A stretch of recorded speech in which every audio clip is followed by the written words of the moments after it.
20% ছাড়ে একটি কলমের দাম 144 টাকা হলে কলমটির প্রকৃত মূল্য কত? এখানে দেখো 20% ছাড় দেওয়া হয়েছে 144 টাকার, মানে 20% ছাড় দেওয়ার পর কলমটি হচ্ছে 144 টাকা হলে দাম। তারপর কলমটির প্রকৃত মূল্যটা কত?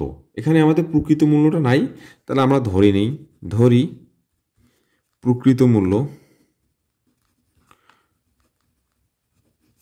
মূল্য ধরলাম 100 টাকা।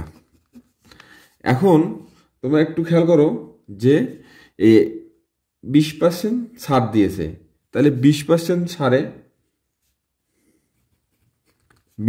ছাড়ে মূল্য হচ্ছে কত? 100 থেকে বিয়োগ 20, তাহলে হচ্ছে কি 80 টাকা।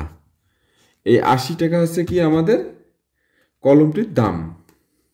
এটা হচ্ছে দাম আমাদের। কলমটির দাম কত টাকা? 80 টাকা। তাহলে আমাদেরকে এখন প্রকৃত মূল্যটা বের করতে হবে। প্রকৃত মূল্য কত টাকা ছিল আমাদের? 100 টাকা।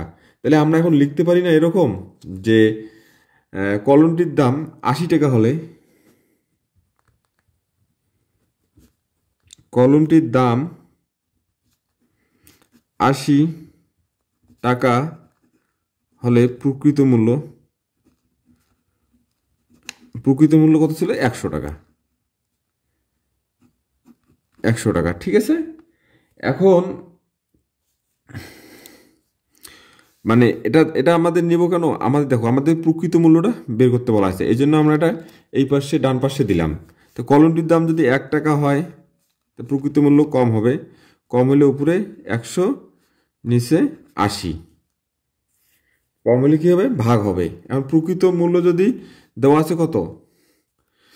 এখন আমাদের দেওয়া আছে 144 টাকা, তাহলে 144 টাকা হলে কলমটির দাম, তাহলে প্রকৃত মূল্য কি হবে? বেশি হবে। বেশি হলে গুণ হবে, 100-র সাথে 144 গুণ, নিচে হচ্ছে কত? 80। তাহলে এটা ক্যালকুলেশন করলে আসবে 180 টাকা। এটাই হচ্ছে আমাদের উত্তর।